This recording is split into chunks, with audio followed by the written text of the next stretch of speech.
We're going to be showing off a lot more about Path of Exile 2 as we approach its beta, but in the meantime, we've got a Path of Exile 1 expansion coming out next week. I'm going to hand over to Mark, also known as Neon, to show you what's in store for PoE 1. Thanks, Jonathan. Well, let's just go ahead and get straight on into it. Here's the trailer for Path of Exile Affliction. Affliction Trailer nochmal, Chat, okay. Something moves in the mists. Don't be shit. Something Don't be sinister. shit. Pray G. Thorn. Pray G, Chat. Rot. What's this? Plague. And claw. What the fuck? The affliction spreads. Weißt du mal das? Hungers for more. What? Okay. Tread lightly in the wildwood, which shifts and bites. War das gerade Dings? Ein Haar? Nein. Accept our breaker. help, the ancient What? power of the Asmiri. What the fuck? Beware the spirits What? that yearn for freedom. War das gerade noch mal eine Ascendancy? In the heart of evil that waits in the dark.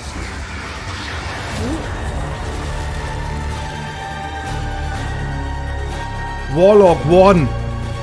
Wildwood Ascendancies. Plus 100 Transfigured Gems. 100 geänderte Gems? Ready yourself. Pow! Ultimatum, baby. Return of Ultimatum. I came, Chat. Meine Hose ist nass. Meine Hose ist nass, Chat. Oh mein Gott, sie ist nass. Oh, oh. Oh, baby. Bing bong, Digga. Sowas von. Alter. Oh mein Gott. I coomed, Digga. I cummed. Oh. In the Affliction League, you will encounter sacred wisps, which beckon you to enter overgrown passageways that lead to the Viridian Wildwood.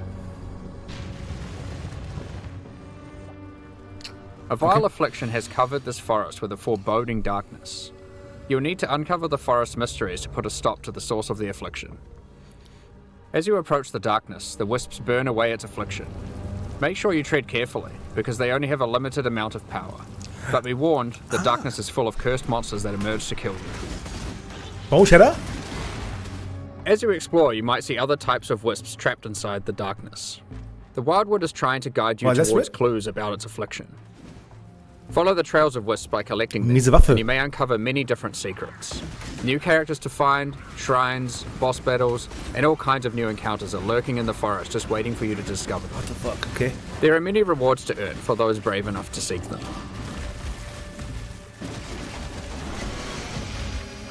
Neuer Helm, oh shit, When the sacred wisps run out of energy, they will return you back to where you came from. Ah.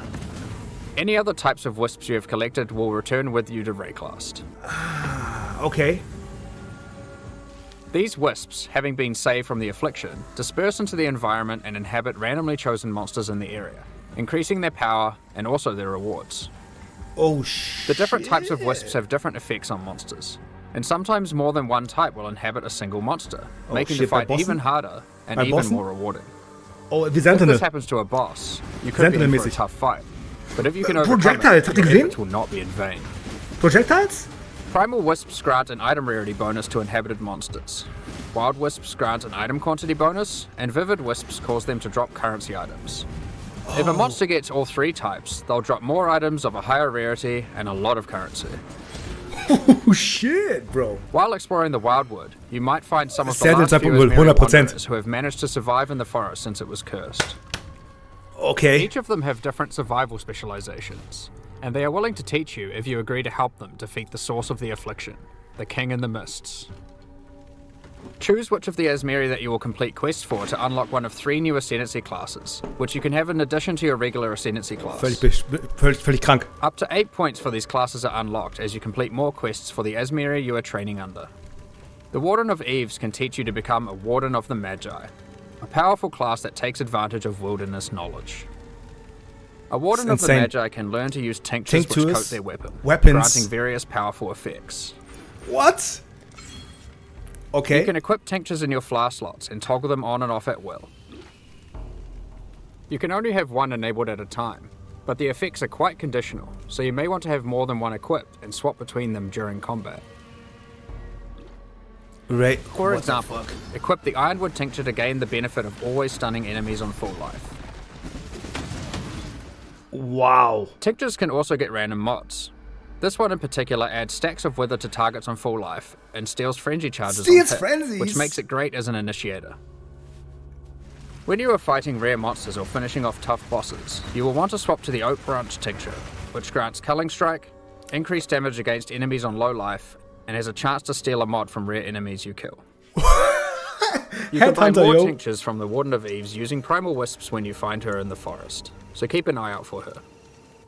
As a Warden of the Magi gains more Ascendancy points, they gain access to more skills that let them further specialize in tinctures. For example, Nature's Concoction allows you to invest in having your tinctures enhance your flasks. This Ascendancy skill makes it important to think about which slots your tinctures are placed in, and what flasks they are adjacent to. You will have better uptime on those flasks and they'll be stronger as a result. But there are plenty more skills to choose even if you don't want to engage with tinctures. For example, another new ability to unlock is Barkskin. Okay. It's a reservation skill that causes bark to grow all over your body, increasing armor.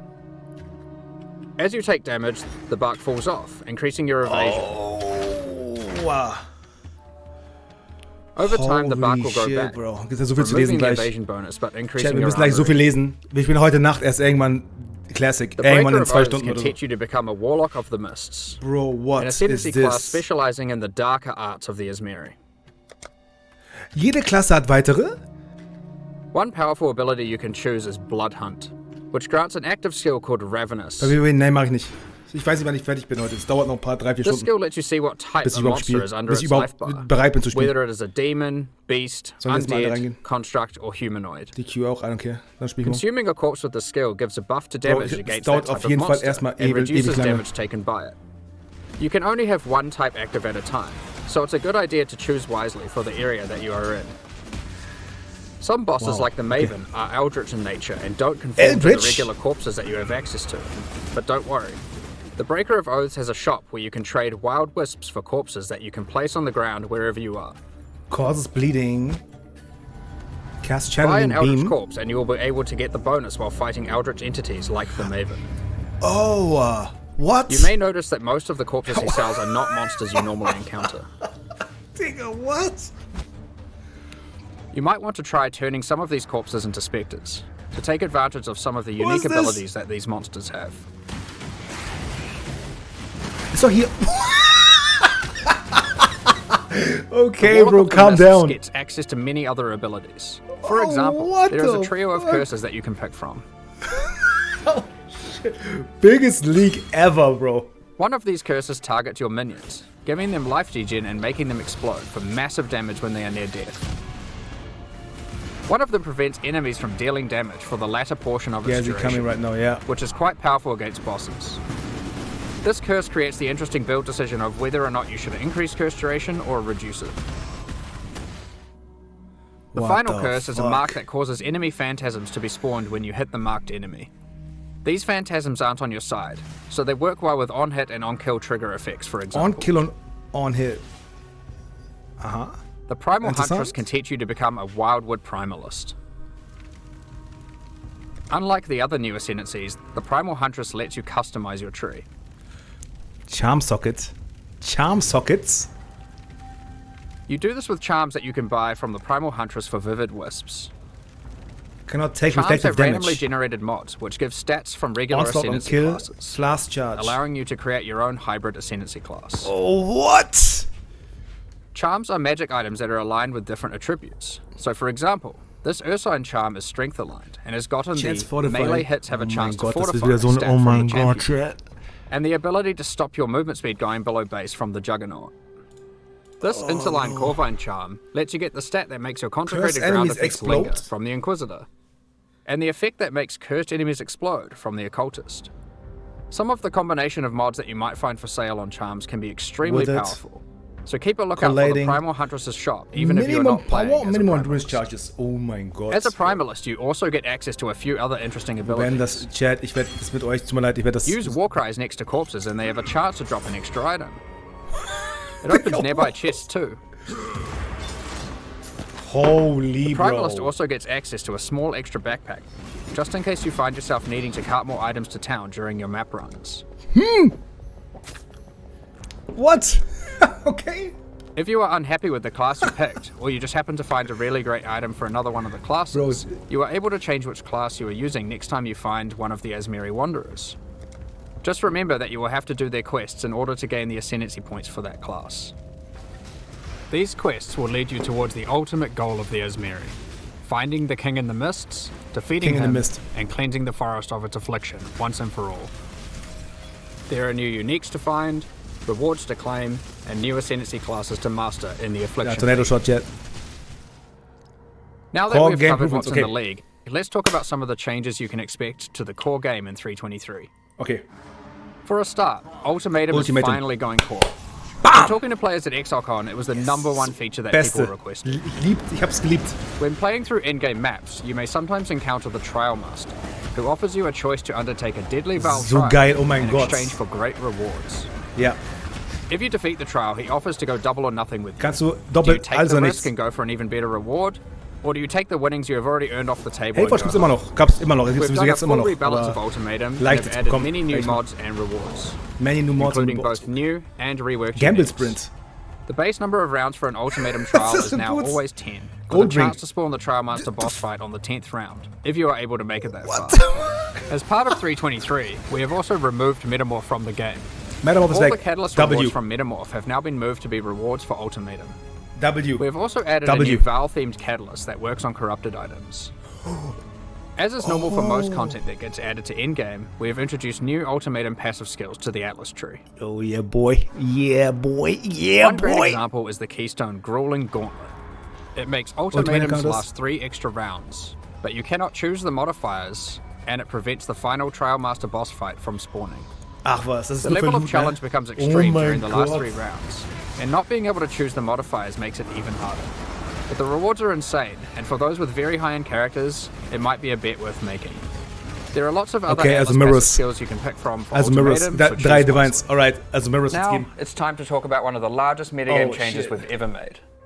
Okay. There were 3 systems in Path of Exile that were all trying to subtly modify the behavior of skills. These were alternate quality gems, Labyrinth Helmet enchants, and unique threshold jewels. We've combined all of these together to create a new system called Transfigured Gems that allows us to fully achieve the goal of these 3 systems and then some. Bitte? Transfigured Gems are alternative versions of existing skill gems with different functionality and balance from their regular versions. Yo! We have added a huge number of these with interesting variations that drastically change how existing skills play. For example, Frostbomb of Instability. It changes it from a cooldown skill that you can cast occasionally for a large explosion into a skill that you can cast continuously but deals less damage and doesn't apply cold exposure. It changes the role of Frostbomb from a utility skill into a main damaging skill. Another example is Detonate Dead of Scavenging. You can't use it on corpses that were created by Desecrate or Unearth, but in exchange it does a whole lot more damage.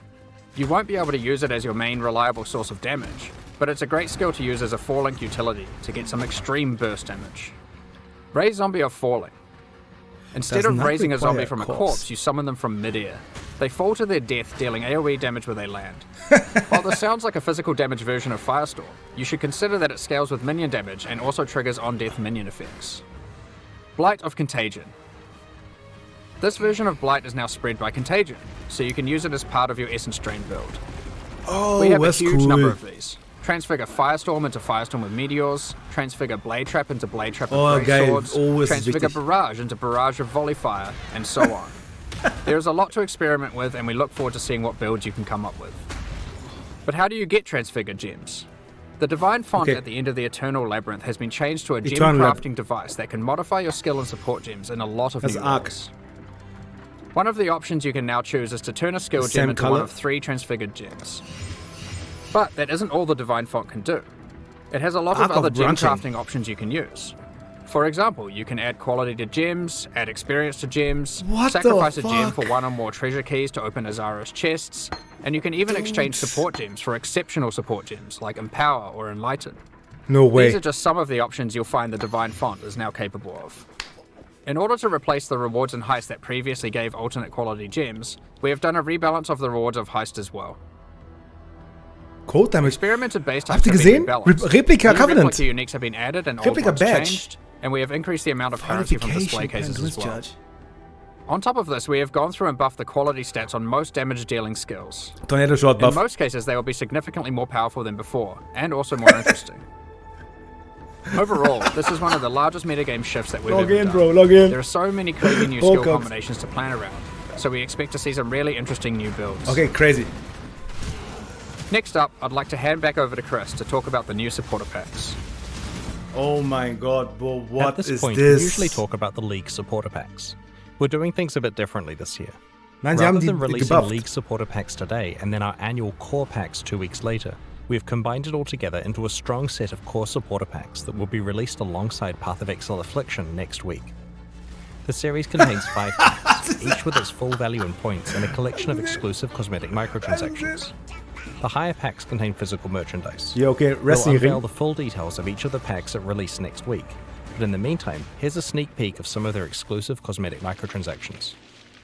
These packs will be available for purchase when Path of Exile Affliction launches on the 8th of December. Thank you so much for your ongoing support. Okay, bro! We're just about to start the Q&A with Ziggy D. Afterwards, we'll post Path of Exile Affliction's full patch notes. With the release at the end of next week, our community team will be posting crucial information you'll need for Affliction's release. Keep an eye on the news. On release weekend, we expect to launch the new mystery box and this season's Kyrix Vault Pass. Bro. Thanks for joining us today and checking out our latest developments. We're looking forward to exploring the Viridian Wildwood with you next week. We'll begin the Q&A shortly, so please get your questions ready. Digga, das ist wieder so viel Neues. Scheiß, du hast recht. Erstmal wieder durchsteigen. Unnormal. Wow. Insane. Also, das ist ein neues Spiel. Das ist ein neues Spiel. Das ist, was ich meine. Digga, das ist, was ich meine. Es ist einfach eine Season, aber es ist ein neues Spiel, Chat. Umsonst. For free.